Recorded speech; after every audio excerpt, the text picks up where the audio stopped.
আজ সকাল থেকে যা বৃষ্টি হচ্ছে, ভাবছি আর মাংস বানাবো না, একটু খিচুড়িই করবো, বুঝলে। এখন আবার কে এলো বলো তো?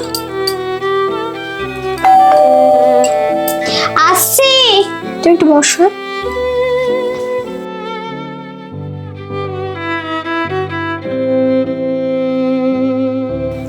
ও মা, দিদি ভাই, এতদিন পর তুমি?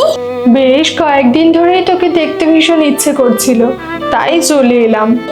আচ্ছা ভাই, তোর এসো, তারপর কথা বলছি। তা জিৎ কোথায়? ও তো একটু বেরোবে, সেই জন্য জামা পরিয়ে রেডি করে দিচ্ছিলাম।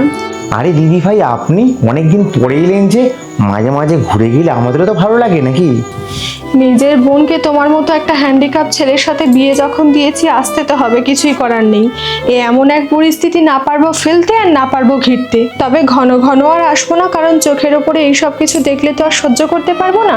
মুখের ওপরে কোথায় কি বলে ফেলবো, তার থেকে মাঝে সাঝে আসাই ভালো। তুমি হয়তো ভুলে যাচ্ছ, বিয়ের আগেও কিন্তু যথেষ্ট ভালো একটা জব করতো, আর তখন তোমরা সবকিছু মেনেও নিয়েছিলে। যেই অ্যাক্সিডেন্ট হয়ে ওর একটা হাত নষ্ট হয়ে গেল, তখনই তোমরা আর এই সম্পর্কটাকে মেনে নিতে চাইছিলে না। কিন্তু আমি তোমাদের কথায় কোনো গুরুত্ব না দিয়ে ওকেই বিয়েটা করেছি, আর যথেষ্ট সুখেও আছি। আচ্ছা, একটা কথা বলতো, জিৎ তো এখন কোনো কাজ করে না, তাহলে তোদের দুজনের সংসার চলছে কি করে? নিশ্চয়ই তুই সব করিস।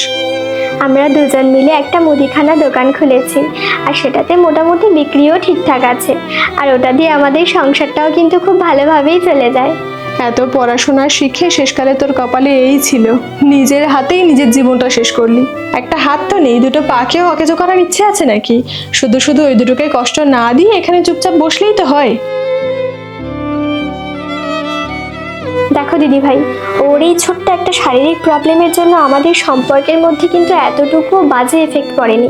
আশা করি ভবিষ্যতেও কখনো পড়বে না। তাই বলি কি, তুমি আমার দিদি হও, এসেছো, থাকো, খাও, আনন্দ করো, আর বিষয়টাকে এই পর্যন্তই সীমাবদ্ধ রাখো। কারণ প্রত্যেকটা কথায় কথায় তুমি যদি আমার স্বামীকে অপমান করো, তাহলে আমি নিজে থেকেই কিন্তু তোমাদের সাথে সম্পর্ক তুলে দিতে বাধ্য হব। স্ত্রীরা সব কিছু সহ্য করতে পারলেও কখনো নিজের স্বামীর অপমান সহ্য করতে পারে না।